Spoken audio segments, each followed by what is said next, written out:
Welcome to Space City X-Files. Welcome, dear listeners, to another gripping episode of Space City X-Files. We're so glad to be back with you again for Season 2. We have an astonishing season opener for you, so let the fun begin. Today, we embark on a journey into one of the most puzzling and enduring mysteries in the archives of UFO history. The year was 1980, and the world was in the grip of a new decade, filled with curiosity and excitement and an unending fascination with what lies beyond our planet.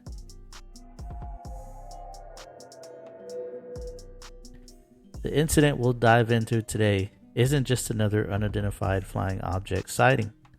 No, this event would lead to a high-stakes legal battle, intense government scrutiny, and lingering physical ailments that would forever change the lives of the witnesses involved. It's a story that intertwines the inexplicable with the terrifying, leaving us with more questions than answers. I'm talking about the Colby Landrum UFO incident, an event that has baffled experts and ignited the imaginations of UFO enthusiasts for over 4 decades now. It's a story of an unexplained encounter, a mysterious object, and a government enigma that sometimes continues to perplex even the most skeptical of minds.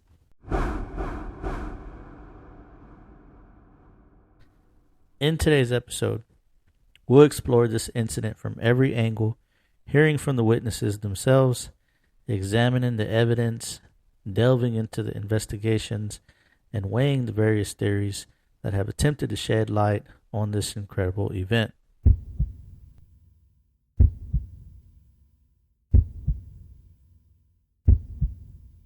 Are you ready to uncover the truth? Or at least venture as close as we can get to the truth? Well, then buckle up, dear listeners, as we journey back to that cold December night in 1980 near my hometown, Houston, Texas, where 3 innocent people stumbled upon something that defied all explanation. Stay tuned. You're listening to the Space City X-Files, Episode 21, The Mystery of the Colby Landrum UFO Incident. Now, before we continue our investigation into the Colby Landrum UFO incident, we'd like to take a moment to express our gratitude to all our listeners. At Space City X-Files, we strive to provide the best possible experience by keeping our episodes free of commercials and ads.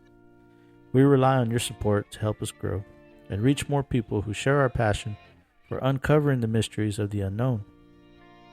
If you enjoyed today's episode, we kindly request that you take a few minutes to leave us a review on the platform you're listening on. Your feedback is invaluable in spreading awareness about the show and attracting those new listeners. Additionally, if you would like to make a monetary contribution to support the program, you can visit our website and click on the Support Us tab. Every donation we receive goes directly towards enhancing the quality of our content. We appreciate your consideration and ongoing support.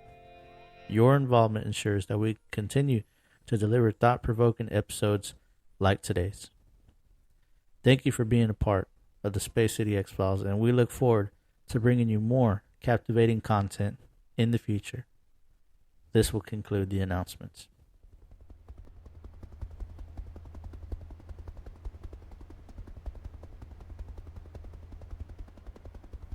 The evening of December 29, 1980, began as a mundane drive for Betty Cash, Vickie Landrum, and Vickie's 7-year-old grandson, Colby.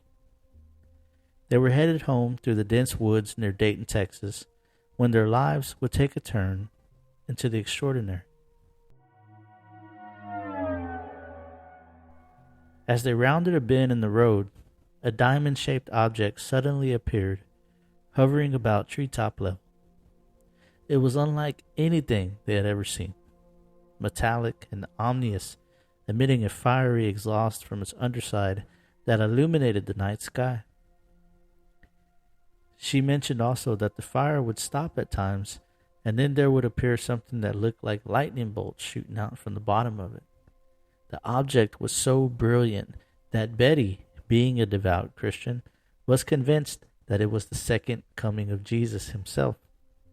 She told her companions in the car not to worry, that they would soon be in heaven. At least she hoped. You can't really blame her, though. If you know Scripture, then you probably read many accounts when a miracle performed by God resembled what some have reported present day in UFO sightings. This alludes to the question, could the ones in previous times have been mistaken about what they were seeing? That's a topic for a whole nother episode. For now, let's get back to this account.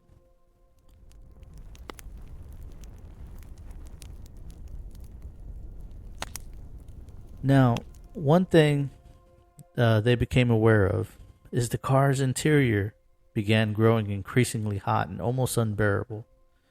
The object's glow was so intense that the road ahead was bathed in light, making it appear as if it were daylight. Betty stopped the car, and they stepped out to observe, but the heat was even more pronounced outside.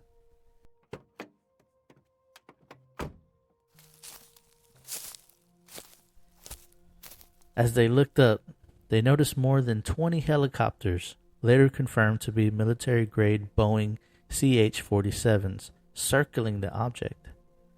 The helicopters, however, were unmarked, and their presence added another layer to the mystery of the encounter.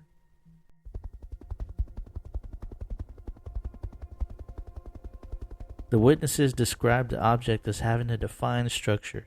The upper part was metallic and solid, but the lower part was ablaze, shooting flames downward and emitting an occasional beeping noise. The combination of light and sound was mesmerizing and terrifying at the same time. Fearing the unknown, they hurried back to the car, and when they grabbed the door handles, they burned their hands as they became so hot from the glowing blaze of the craft. Once in the car, Betty, in a panic to get away, hit the gas and then came to an abrupt stop, causing Vickie to fall forward, catching herself with her hand on the dash. To her surprise, the vinyl material was so heated that her hand sunk into it, burning her and leaving an imprint before she yanked it away. Back on the road, they witnessed the mysterious object began to lift, and soon followed by the helicopters fading into the distance. Many other people that night reported seeing the object as far south as Galveston, which is odd, because if you know the area, you know there's an Air Force base not far from the freeway.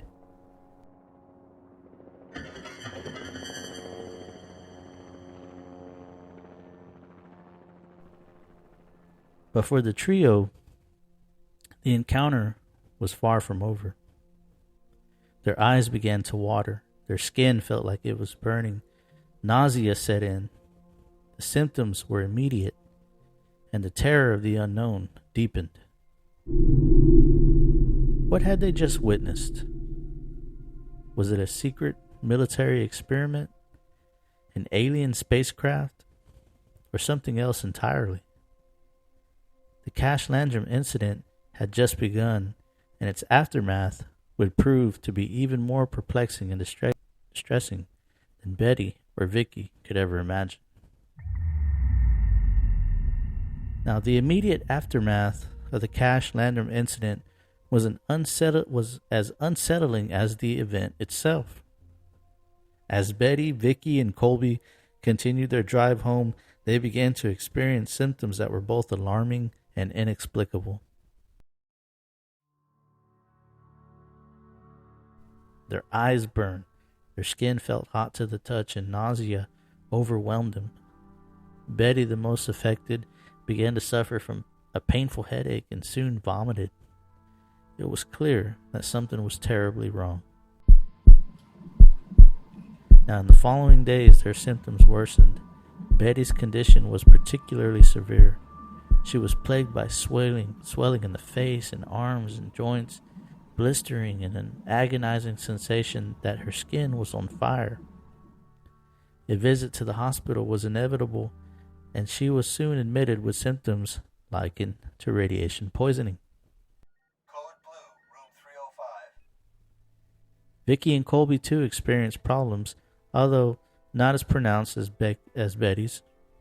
Vickie's eyes swelled, her skin reddened, and young Colby was left terrified and plagued with nightmares. The incident had left physical scars, but the mystery was far from solved. Investigations were launched both by civilian UFO researchers and military agencies. The witness's car, alleged to have been damaged by the UFO's mission, was examined, showing signs of exposure to intense heat. The presence of the military helicopters led many to speculate that the U.S. government was involved, or at least aware of the object. However, despite numerous inquiries and Freedom of Information Act requests, no evidence of military involvement was ever uncovered.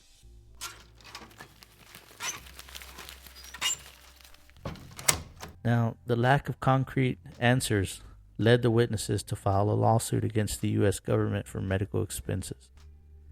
Unfortunately, the case was dismissed due to lack of evidence, leaving them with mounting medical bills and no resolution. The Cash Landrum incident's aftermath is a story of physical suffering.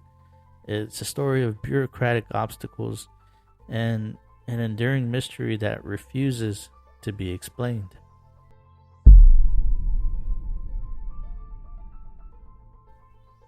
What was the object they encountered? Why did it cause such harm? These questions remain a testament to an event that challenges our understanding of the known and the unknown. The Cash Landrum UFO incident has become a subject of extensive debate and speculation. The physical evidence, the presence of military helicopters, and the lingering health effects on the witnesses have given rise to various theories and interpretations. One of the most prominent theories is that the object was part of a secret military experiment. This idea, fueled by the appearance of over 20 helicopters, the type used by the U.S. military, seemingly monitoring or escorting this object, led people to believe this.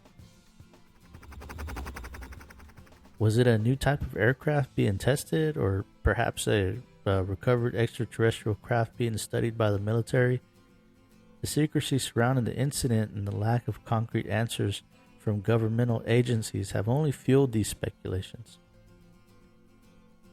Some UFO researchers have suggested that the incident was a genuine encounter with an alien spacecraft. The unique appearance of the object, the lack of corresponding technology at the time, and the inexplicable health effects lend some weight to this otherworldly theory. Skeptics, on the other hand, have proposed more mundane explanations.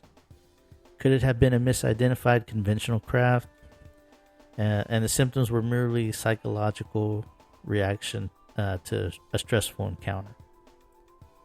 Could that be what it was? While this explanation may seem dismissive, it has been considered by some investigators. The Cash Landrum incident also sits within a broader context of UFO phenomena. It raises questions about our government transparency, the reality of the unknown technology, and really our relationship with the unexplained, right? Now, what the incident truly represents may never be fully understood. It continues to be a source of fascination and debate, leaving us to grapple with possibilities that range from the extraordinary to the prosaic. The Cash Landrum UFO incident is a complex puzzle, a blend of fact and speculation that challenges our perceptions and urges us to look beyond the surface. Whether a military secret, an alien encounter, or something else entirely, it stands as a testament to the enduring mystery of this UFO case.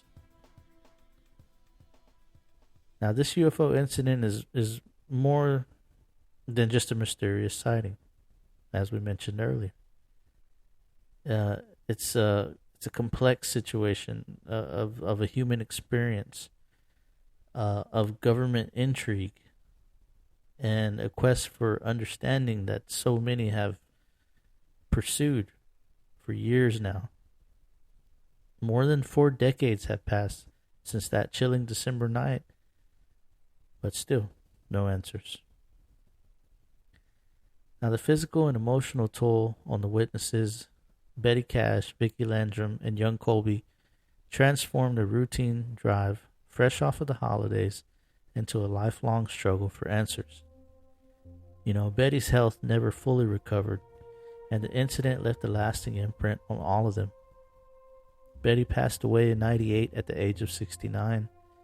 Vickie passed in '08 at the age of 83, both maintaining that their story was true and never changed it in their remaining years.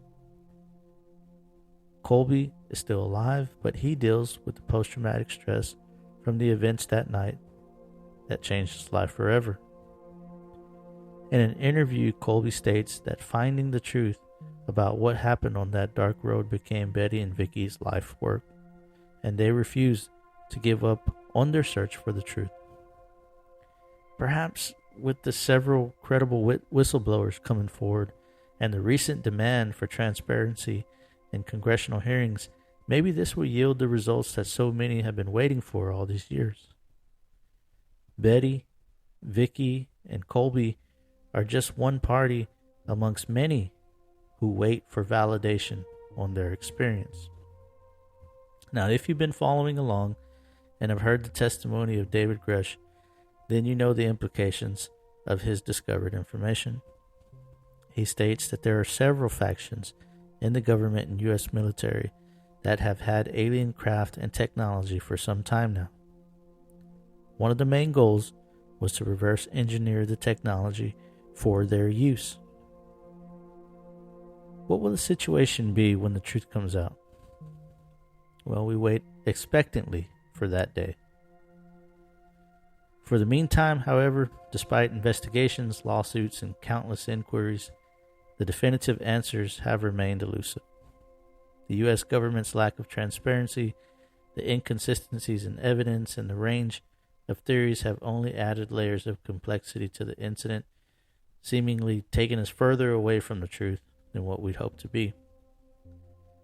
Yet, the Cash Landrum incident is more than just a singular event. It's part of a broader dialogue about our relationship with the unknown. It challenges our preconceptions, invites us to question things, and encourages us to explore beyond the boundaries of conventional understanding.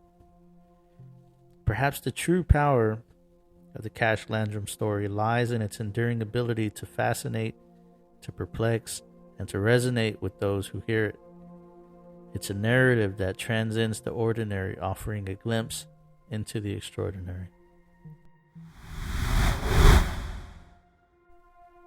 Whether we see it as a military secret, an alien encounter, or a psychological enigma, the Cash Landrum UFO incident remains a profound testament to the complexities of our world and the mysteries that continue to captivate our imagination. Thank you for joining us on this explanation of the Cash Landrum UFO incident. Hope you enjoyed the episode, and if you would like to give us your take on what happened that night in Texas, feel free to reach out on social media or by email. You can reach us at info@spacecityxfiles.com.